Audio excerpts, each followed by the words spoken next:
be here now. Just be here now.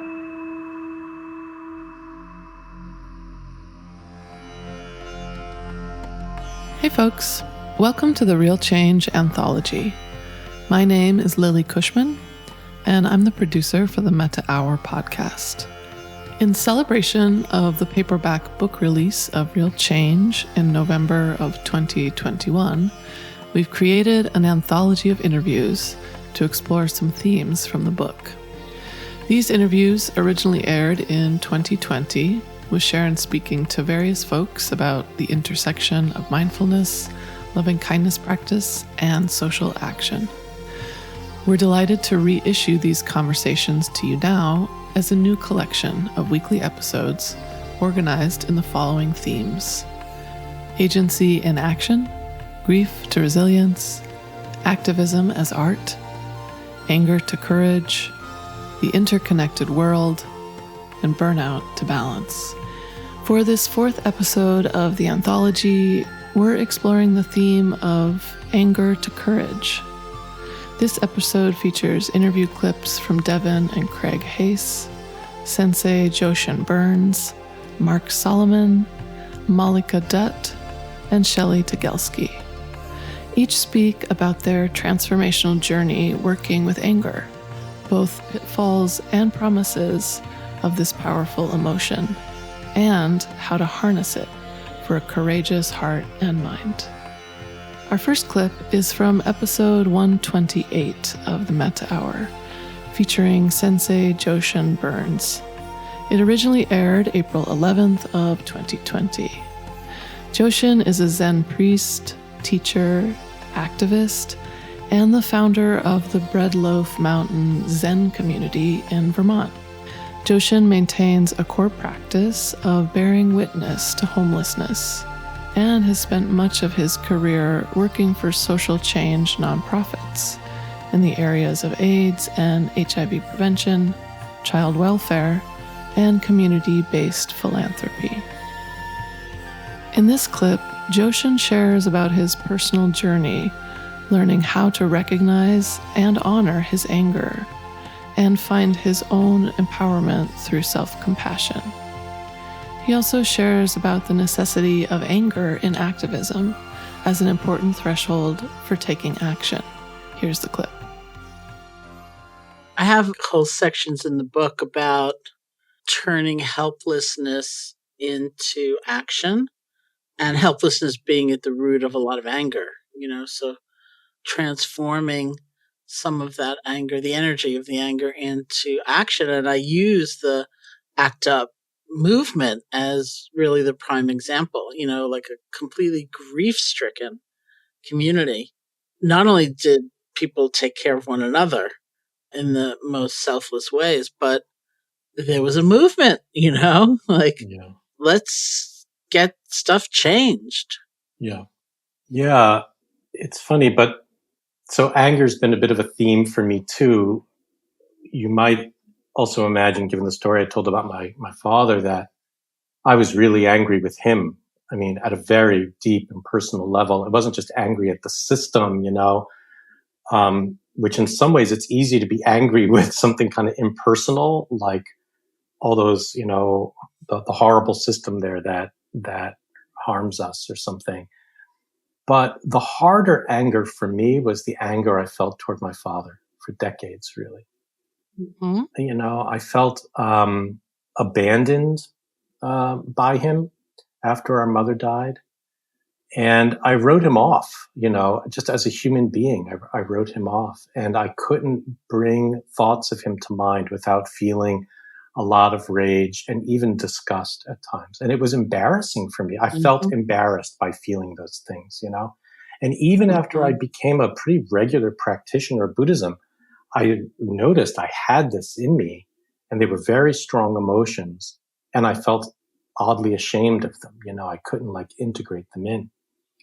And, this is a kind of a strange bodhisattva story in a way, is when he was dying, he reached out to me, and my gut, I really wanted to abandon him. In my body, I wanted to abandon him. I wanted to say, too bad, you had your chance, it's over, you missed it. I was so surprised by the strength of those feelings, and it was eating me up. And I think, Zazen during that period, meditation, I found myself just pretty disturbed by a lot of it. And at the same time, oddly enough, this is like the strange paradox. I was already doing some homelessness work, and I was noticing like, oh, I had all this compassion for these more anonymous homeless people out there. And I could feel something for them and could look upon their suffering in this way, like I could help. It was odd. But when I looked at my own father and his own experience of homelessness, I couldn't muster the same thing. So that really gave me a signal, like something was amiss. And I kind of knew I had to face it. I don't know if that's just getting older and maturity or something about practice, that allowed me to think and have the courage in some ways to say, I need to go see him and I need to address this. Yeah. And so I did that. And in that experience of being with him face to face, and, this is Bernie Glassman's language, like bearing witness to his life, like dropping some of my own stuff, like practicing the discipline through technique, really, of kind of putting some things down, noticing that my anger is there, but I don't have to feed it or activate it so much. I could open to him in a way. And in that process, he became a human being again to me. And I think I kind of became a little more human too in that process. Mm-hmm. And there was this other aspect. As time went on, I realized part of it too was I began to honor my own anger. Like my anger toward him, I was hurt, and that anger is in some way that it's a valid and even a wholesome response when we're hurt. Mm-hmm. And, like I could learn how to bow to it in a way. And that began a process, I think, healing and transformation for me. Well, that's like there's the Dharma right there. And it's so tricky, to honor the feeling we're having, not to in any way try to discard it or feel like I shouldn't, I've been practicing all these years. I shouldn't have this, but nonetheless, to have the kind of enough space to decide, do I want this to govern my actions? Yeah. Do I want this to govern my choices? Like, what if I refused to go see him and he died? Right. What if? And so there's something, it's so delicate not to disown what we're feeling or be ashamed of it, and to see the wisdom as you did in it, or the energy within it. That can be very, very important. And at the same time, to have that sense of empowerment. Is this what I want to define my life or not? And I think the basis of it is self-compassion in a lot of ways, because if we're feeling that cut off, or we feel that much resentment, like I'm told by my friends in AA that the single most common feeling that leads people to go back into drinking is resentment, Mm-hmm. Yeah. It's damaging to be enveloped in and overcome by those feelings. And it's not because they're bad, it's that they're so painful and so distancing in some way. And so I think it's really out of compassion for oneself that one looks for a way of dealing with them, which of course becomes compassion for others. Yeah. Yeah. Yeah. And part of it was also just seeing the toxicity of it in me, I thought, wow, I'm like bathing my brain over and over and over again in this kind of toxin. And there's, as you're saying, there was kind of an element of choice in there. Like, is that really how I want to be? And just having the space to ask myself that question allowed for a new response to it. And that's interesting. Space allows action to happen, right? Yes. Yeah. Yeah, I think that's really true. And in fact, that's, back to the part of my own burnout. I think it was the lack of space in my life that led to the kind of burnout that I experienced back, a few decades back. And that's what that therapist was pointing at, create some space. And, as an activist, you're right to kind of say there's anger in activism. Last year, I got arrested protesting the caging of children at the border. I just think it's such it's really an outrage, right? It's outrageous that we do this. And I've been, really angry about that situation, about kind of the direction the country's going. But I have to say, it feels different to me now than it did in the 80s and 90s. I'm not sure back in the 80s and 90s, I knew how to, as we're saying, kind of honor that anger or see it as a gate or as an important threshold or as a spotlight or something. I feel like I'm able to see down deeper into it, to reveal a set of deeper values and to even realize for myself what I cherish most. What is this anger telling me about my values, about what I feel like I want to stand for in my life and in this particular world that we live in. And so it was interesting in this experience of protesting up there and then getting arrested. What we were doing was we blocked off the entrance and exit to an immigration center. And a lot of people were working inside. And I remember doing something kind of similar back during the AIDS epidemic. We used to lay down in front of government buildings, die-ins. And this time around, in blocking those places, I was really considering how much I valued the people that were working inside the ICE department as people inside immigration. That I wasn't kind of constructing them to be like all bad, which is what I used to do. That these are human beings with their own complex lives, and that they too are fundamentally dignified and worthy and complete human beings. And that feels like a really different kind of thinking about oneself as an activist than the earlier time when everybody was the enemy, and we were all victimized by them. But instead, something shifts in my perspective now. I think I see the complexity of the whole system that conspires to lead people to think certain ways, do certain things, hold certain kinds of jobs, compromise. We're all compromising our values in some way. None of us get to live them perfectly. And there's a lot of imperfection. And just that little bit of softening of the anger then doesn't deplete me. Or, I almost feel, you used the word already, kind of empowered in a way to stand for what I stand for here, but in a way that is clear and firm, but also soft. Roshi Joan, often talks about the strong back and the open front. And that's more what it feels like to me now, to be engaging in activism.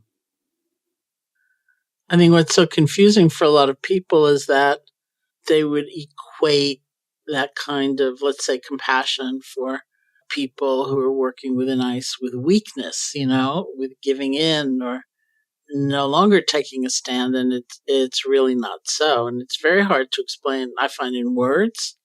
And it's easier to understand from an inner recognition of like, oh, right, here it is.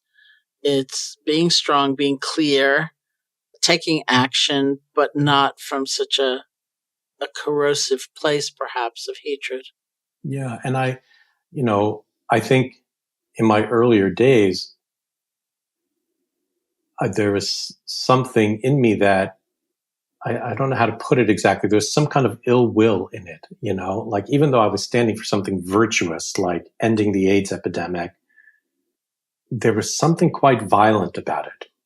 And, I think Thomas Merton talks a little bit about that, the violence of activism is a real hindrance. It's a real thing to watch out for. where all you're doing is reinforcing a violent system. And there's something else, there's another aspect to it, which is really being medicine to the system. Can we position ourselves in that way, where we're kind of an antidote? And some medicines are strong, right?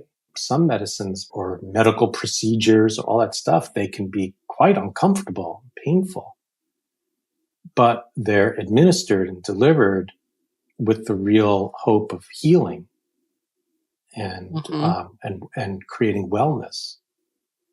And that just feels different to me in my body. Our next clip is from episode 140 of the Metta Hour, featuring Mallika Dutt. It originally aired November 3rd of 2020. Mallika is a leading innovator in storytelling and culture change, bringing together the power of ancient wisdom and spiritual practices with contemporary technologies and tools for creative transformation. She combines her creative advocacy for a thriving world with a coaching, speaking, and strategy practice that connects planet, people, and purpose. In this clip, Mallika speaks about how she's worked to honor the complexity of her anger and rage as part of her spiritual practice and work as an activist. Here it is. I find that for me, contemplative practice has really started to intersect very deeply with rage, with grief, with wrath, with just this life force that exists around just the outrageousness of what we have done as human beings to one another and to this earth. And I can hold all of that and infuse it with loving kindness, with compassion, with empathy, with a deep, deep, deep commitment to service, to faith, if you will, and that there isn't a contradiction between the two. And I want to speak to that, Sharon, because I find in a lot of contemplative traditions that, we're taught to somehow overcome our rage or transcend it.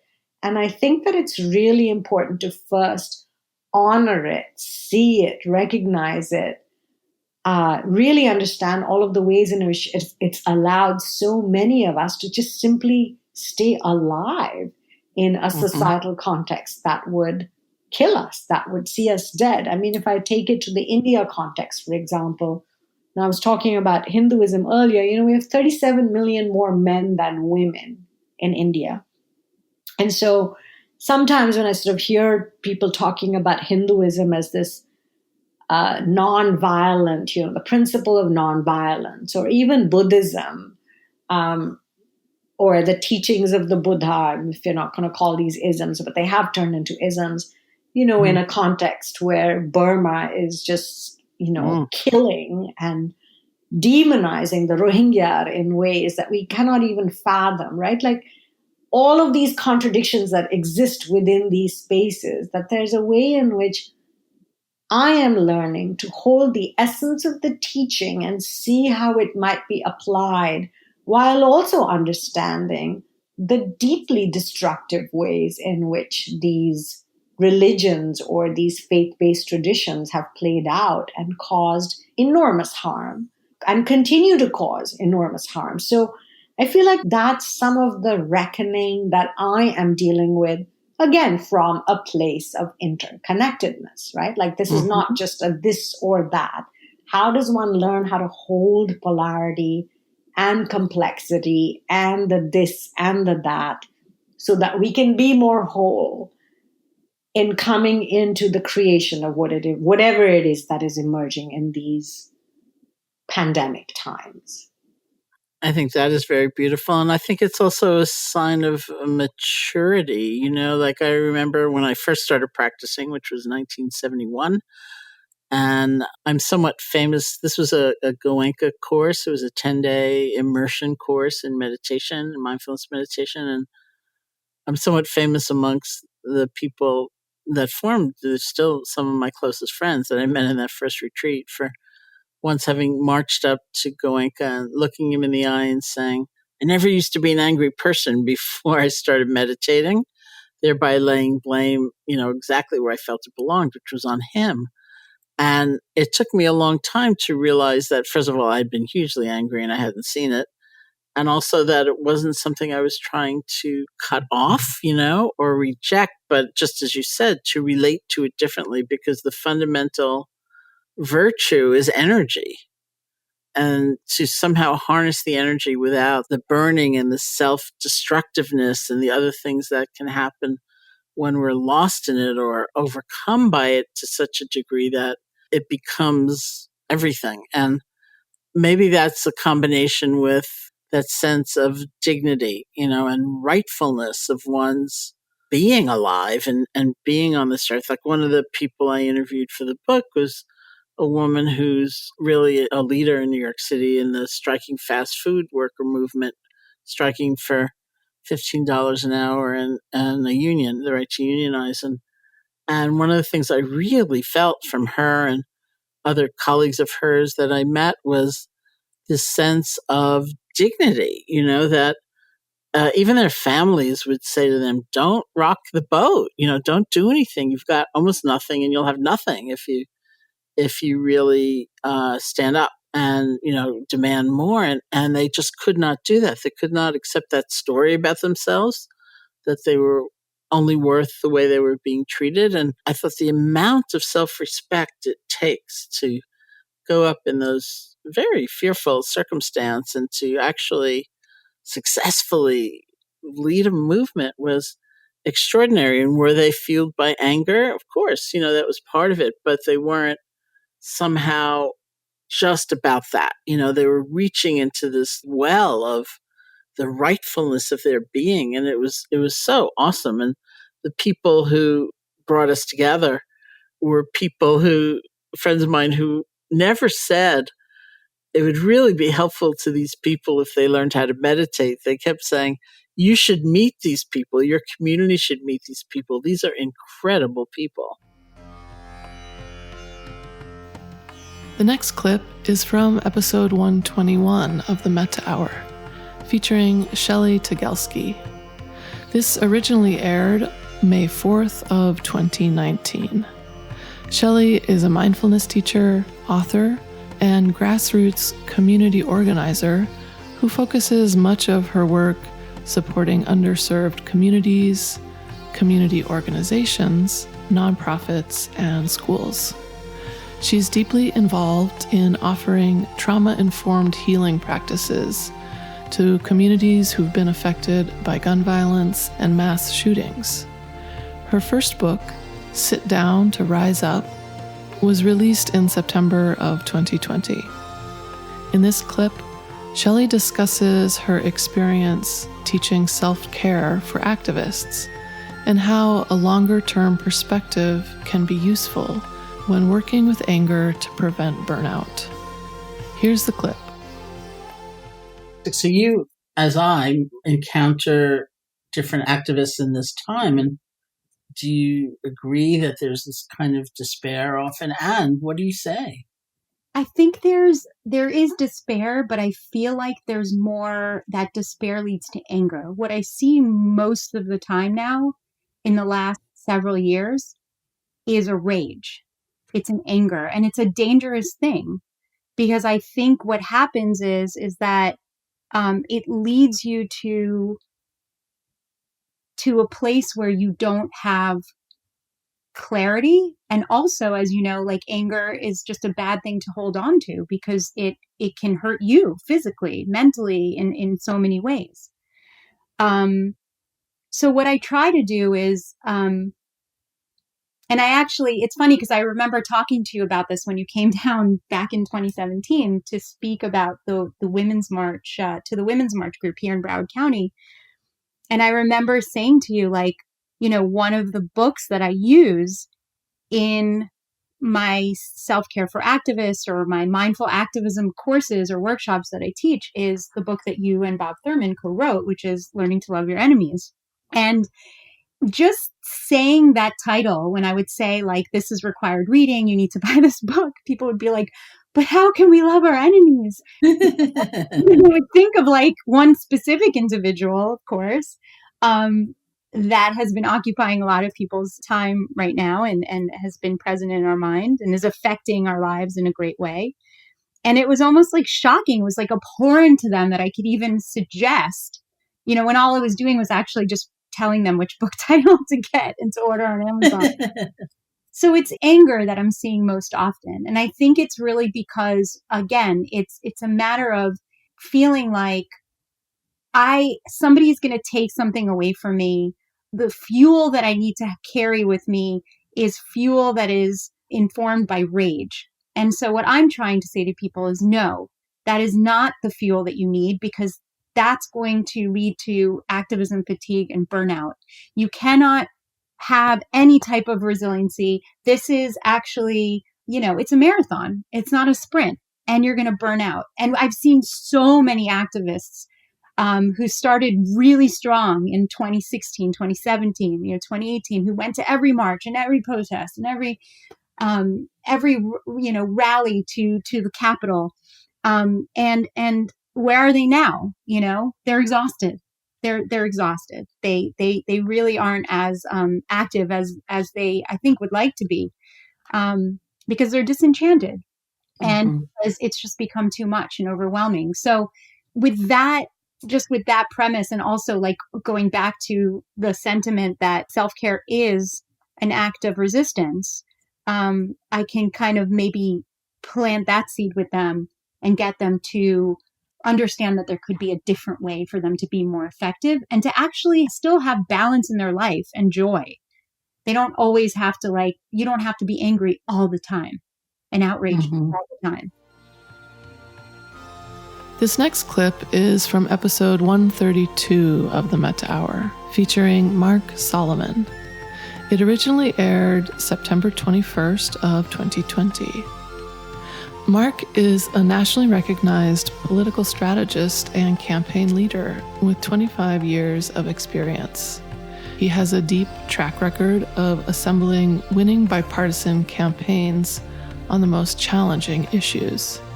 He was one of the key architects of the marriage equality movement and has applied lessons from it to help secure impactful criminal justice reforms, pass laws enacting automatic voter registration, advance pro-immigration policies, and build partisan support for ending partisan gerrymandering. In this clip, Marc reflects on a 3-month meditation retreat he sat in Barre, Massachusetts, in which he explored his anger towards himself and others, and how that led him to discover a more connected place within himself. Here's the clip. So one of the themes from the book, Real Change, that I'm exploring also in this podcast series, which, by the way, is named Metta, M-E-T-T-A. Not everyone knows that because they just hear Metta. Metta, M-E-T-T-A, is the Pali word, language of the original Buddhist text, for loving kindness or love. So, but some of the themes I'm exploring in the book are around anger and rage and the ways they can propel us to action and the ways they can burn us up. So can you tell us a little bit about your own personal journey with anger? Yeah, it's interesting. I remember during that 3-month retreat in Barre is when I really, uncovered a lot of so much anger and rage at myself, at my family, at the sort of the conditions that led me to stay in the closet and keep this aspect of myself hidden for so long. And I know a lot of people have this notion that you go to a long meditation retreat and you discover the learnings of the Buddha in sort of in a blissful sort of way, and that was never my experience. It was like anger, rage, and it was exhausting looking at it. And I remember some of the teachers told me, don't stare at these mind states for 15 hours a day. You need to pace yourself. But I think what I've been able to do with them is or what I understand is that, and get in a sort of visceral way, is that there is something beneath those feelings, those difficult emotions and feelings, and that is this notion of connection and love. And it doesn't mean that that's what's, sort of prominent much of the time, but it's just having experienced being in touch with that feeling and of love and connection meant for me that even when I'm feeling angry and disconnected, and I knew that that there was something else, something better. I'm so glad you said that, because I think part of what makes us feel the most hopeless or broken in a way is when we don't feel there's anything intact, that it's all fallen apart. And in the new preface for this book, Real Change, I got to write a preface because the publication date was delayed. And it was delayed because of the pandemic. And of course, the whole book was written before the pandemic. Right. And somebody was reading it and suggested that I try to give some context for our time. And so I wrote this preface, and part of what I said in the preface was that word is that after the atom bomb dropped in Hiroshima, there was even further psychological devastation because there was a rumor that the grass and the trees would never grow again. So it's like even nature was just broken and severed, and that as horrible as the suffering was after the bomb, once people were reassured that in fact the grass and trees would grow again, then there was a much greater ability to go on. So I think we count on something being intact, Mm-hmm. Even when things are terrible and cruel and awful, there's something that we can actually count on. Yeah, that makes a lot of sense. Our final clip is from episode 142 of the Metta Hour, featuring Devon and Craig Hase. It originally aired on December 1st of 2020. Devon has been committed to meditation since 2000, spending years in retreat in the Insight and Vajrayana traditions. Craig began intensive meditation training in 1994, living in a Zen monastery for 6 years before getting his PhD in counseling psychology. Together, they are teachers and mentors in the spiritual community and have just released their new book, How Not to Be a Hot Mess. In this clip, Devon shares her observations of anger in her meditation practice as a source of energy and clarity. Craig speaks about the different aspects of anger he has experienced, when it feels clear and useful compared to times when it's more sticky and judgmental. Here's the clip.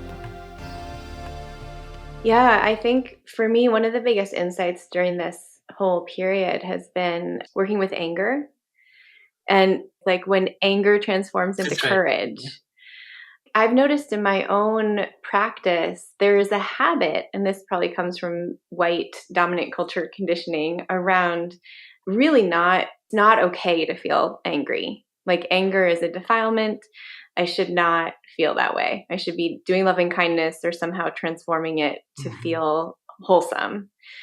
And yet, wow, I've had just so many days where rage really was the predominant emotion, learning how to work with it in a different way. And it's been quite interesting actually to change my attitude about it and to see, oh, there's so much energy in this anger.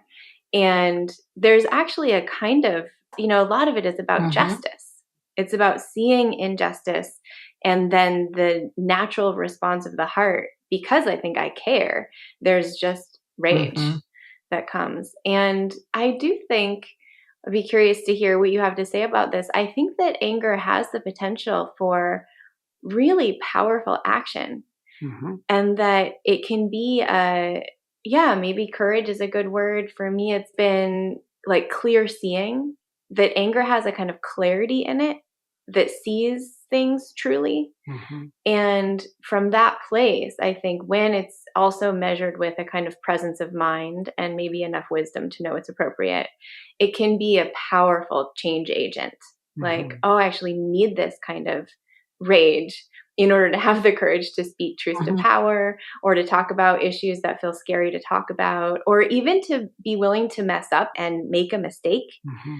Because I'm moving from this place of really deeply caring so much. Mm-hmm. Well, I think anger it's like a double-edged sword. In some ways, it does have that kind of clear incisiveness and a willingness to speak. And we know that just from daily life. Sometimes it's like the angriest person in the room, in the meeting, that's willing to say, look at that problem, when everyone else is carefully looking in the other direction, so there's that. But there's also a kind of incredible delusion sometimes in anger. I mean, I've seen that in my own life.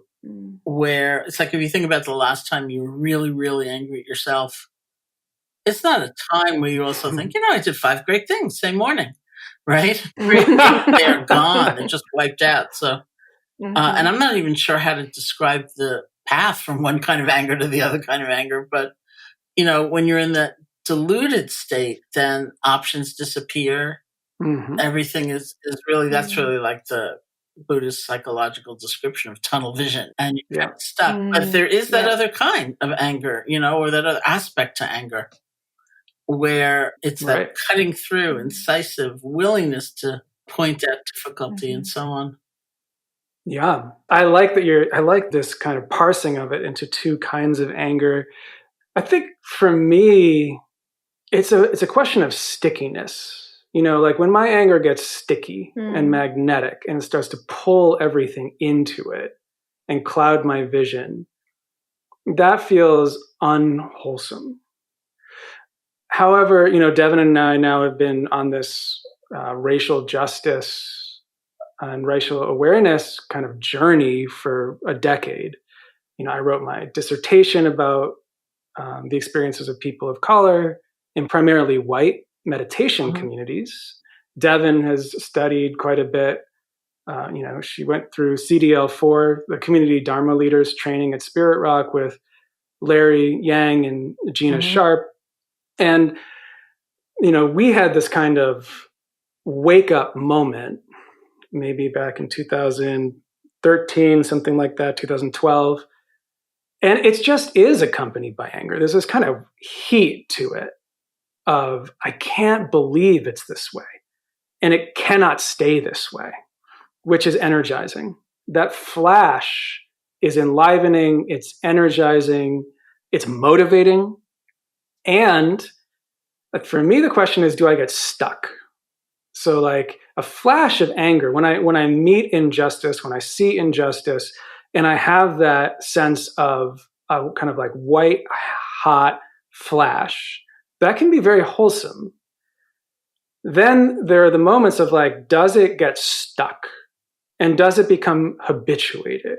And do I get judgmental? And the process of being socially engaged for me has been playing between these polarities, between these 2 kinds of anger.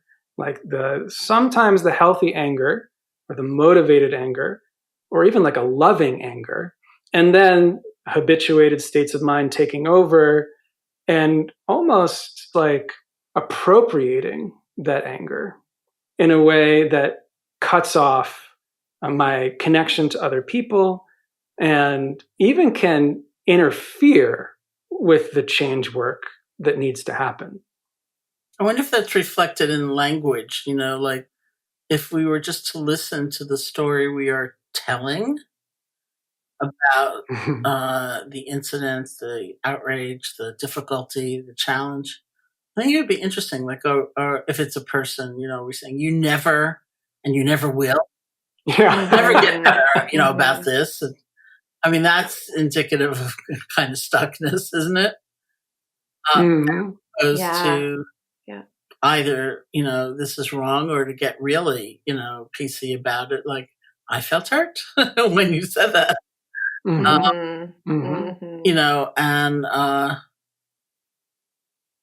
thinking in a more, political level, it would be people shouldn't have to live this way, or this is wrong, or something like that.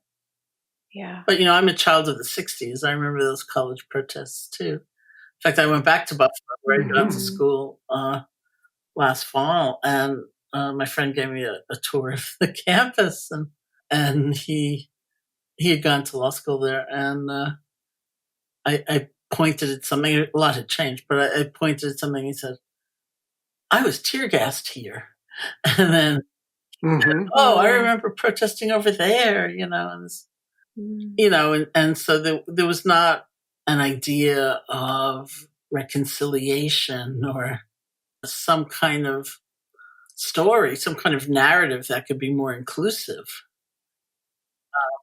It was really pretty stark. Thanks so much for listening. The paperback edition of Real Change is now available wherever books are sold. You can learn more at SharonSalzberg.com. This has been the Metta Hour podcast from the Be Here Now Network. May you be safe, may you be happy, may you be healthy, and may you live with ease.